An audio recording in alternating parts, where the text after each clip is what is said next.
Welcome to FMA 0116 Mathematics 1. This video is about matrices. In this is 4.1, we are going to discuss types of matrices, operations on matrices, and the properties of matrices. First, we look at the terms commonly used in matrix. Okay, let's say we have an matrix A. So n times m here is indicating the size or the order of your this matrix. Okay, the first number will representing the row and the second number will representing the column. Okay, each element, okay, or some books maybe they use entry. Okay, so but we are using element. Okay, each element is indicating by the first one is the row, the second one is the column. Okay, so let's say when I have an a to 1, so means that this is the element from row. Okay, row 2, column 1. Okay, so let's say I have a matrix H. Okay, matrix H, I have one row and three columns. So some people will just write A1 times 3. Okay, so these two will become my H, first row and second column. Okay, it is the element of H1, 2. Okay, how about G? G also the same. It will be 3 times 1. Okay, then our E will be 3 times 3. Okay. Next, we looking at the types of matrices.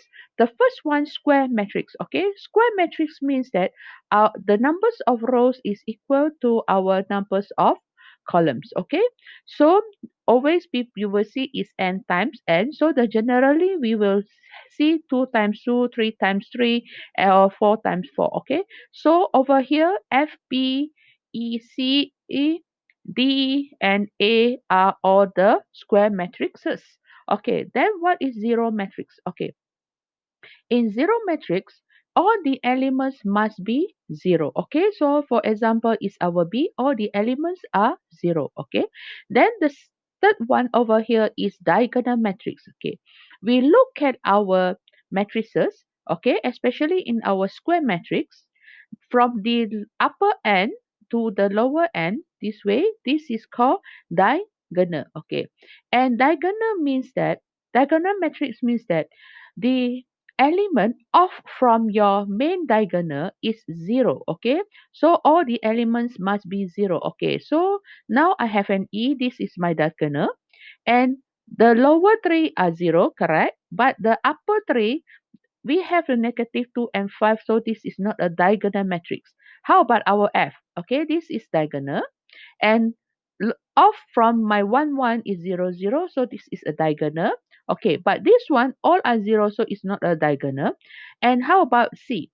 When we look at C, our diagonal, correct, but I have an 1 at the lower down, so this is not a diagonal matrix. Okay.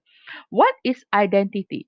Okay, identity are coming from our diagonal matrix, and the element in our main diagonal must be all 1. Okay, example is our F. Our main diagonal is 1, 1, and the off of it is 0. Or we have an A. Our main diagonal is all 1 and off it is all 0. Okay, how about D? Is it D is an identity matrix? No, it is a diagonal matrix, but it is not an identity. Okay, how about row? Row means no matrix means that I only have one row. Okay, so I doesn't matter I have how many columns. So this is 1, 2, 0. This is a row matrix. How about column? Columns means that I only have one column. For example, is our G, and we doesn't care how many rows. Okay. How about upper triangular or the lower triangular? Okay. So how to identify upper triangular or lower triangular? We look at it must be coming from the square matrices. Okay, we look at our main diagonal, and we look at the triangle upper and the lower triangle. Okay, upper triangle means that the upper of the triangle from your main diagonal, we have value. Okay, so this is called upper. Okay, and how about this one? Since upper and the lower are all zero, so it is not an upper or it is not an lower. Where else? Okay, how about our C? See, uh, at the lower part, we have a 1. So this is called lower triangular. How about A? A it is not. Okay. So now the final part of it, this one is called equal matrix. Okay. Equal matrix means that when I have an A, when we say that is equal with B, means that the first thing you need to make sure is the size or the order must be the same, and each element must all equal. Okay, then we can just can say that A and B are equal. Then we look at the operations on matrices. This one you already learned during your SPM is still the same. Nothing different. Okay. For when we talk about plus and minus, the most important part are the size. Okay, we can only sum or subtract, okay, the difference of the two matrices must be the same size. If they are not from the same size, you cannot sum or you cannot minus. Okay. How about multiple? Multiple is a very funny thing that is. So we look at our matrix A. Let's say matrix A is size M times N and my matrix B is P times Q. The product of A and B are, okay, so first thing, my N must be equals to P. That is the first thing. And the product, let's say is a C. The size will be M times Q. Now we look at the D. Some properties of our matrices. Okay. Now let's say you want to have a, okay, AB times C. Okay. It will be same as you times the BC first, then you times A. They are the same. Okay. This is a distributive law. That means you can A times B and A times C. Okay. The special part of our matrices is you need to remember AB is not equals to BA. So you can't simply interchange the matrix A and B. Okay, maybe you tell me that is there are some matrices where A times B is equals to B times A. Yes, is correct. But the thing is, not all are fulfilling in this way. Commonly, A times B is not equals to B times A.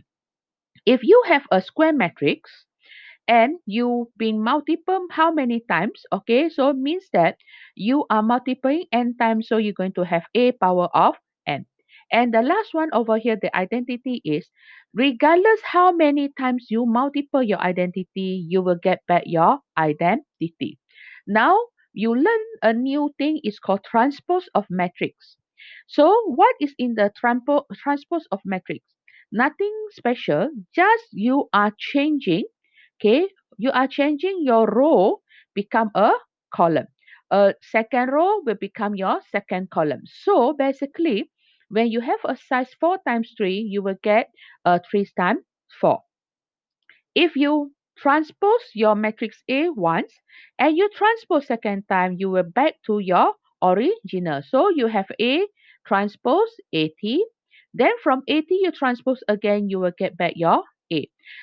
And when you have an A plus minus B transpose, you can do it separately, A transpose plus minus B transpose.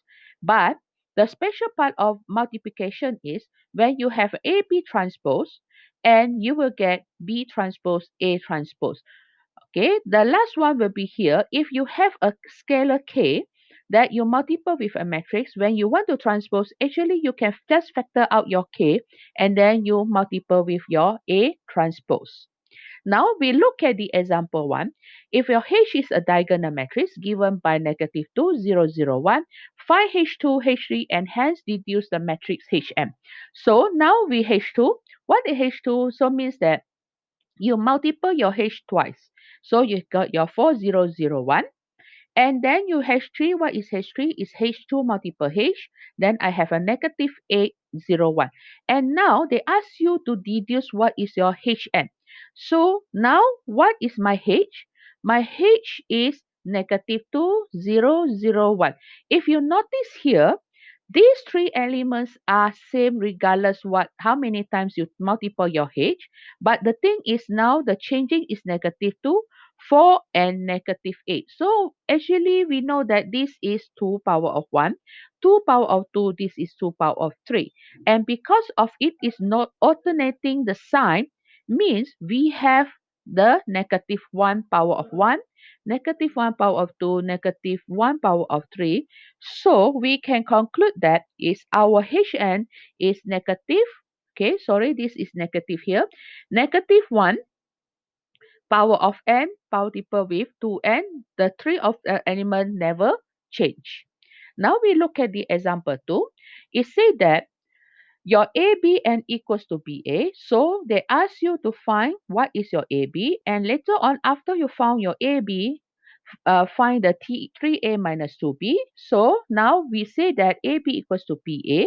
Okay, now you can multiple all the element, or you can select like me here.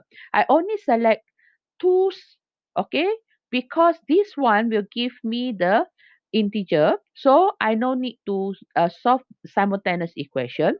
So I have my 4A plus 3 equals to 29, and 4b plus 5 equals to 11. So I solve, I get my A and B. So this is my matrix B. After I found my A and B, so I substituting into 3A minus 2B, just multiple inside, and then you subtract, you get your 3A minus 2B. Now we look at example 3. First, it said that you have a matrix A. Show that A squared minus 2A minus A plus 2I, where your I is identity, and hence show that A4 equals to negative 5A plus 6I. Okay, now what we can do, we just show what is A squared. Okay, some student, maybe you can be moving up here. Okay, A square actually is my left hand side. Maybe you can moving here towards your right hand side. But here we just do our right hand side also. Okay, we can do our right hand side. And after I compute, they are same. So I can say that my left hand side is equal to my right hand side. So this is true. Okay, now they ask you to deduce what is A4. Okay, now we start from A4. What is A4? A4 is A2 times A2. Okay, what is A2? We already showed that is negative 5A plus 6I. So, okay, sorry. Actually, it's negative A plus 2I. So, I have a negative A plus 2I, negative A plus 2I. After I expand, I have A square, 4I square, 4 minus 4AI. Okay, we know that from a previous one, I square is an I.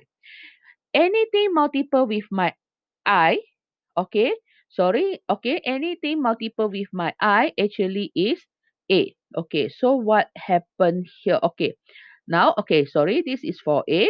For I, this is for A. Okay, where this one coming from? Actually, A square is negative A plus 2I. Okay, so after you rearrange, you get negative 5A plus 6I is our right hand side.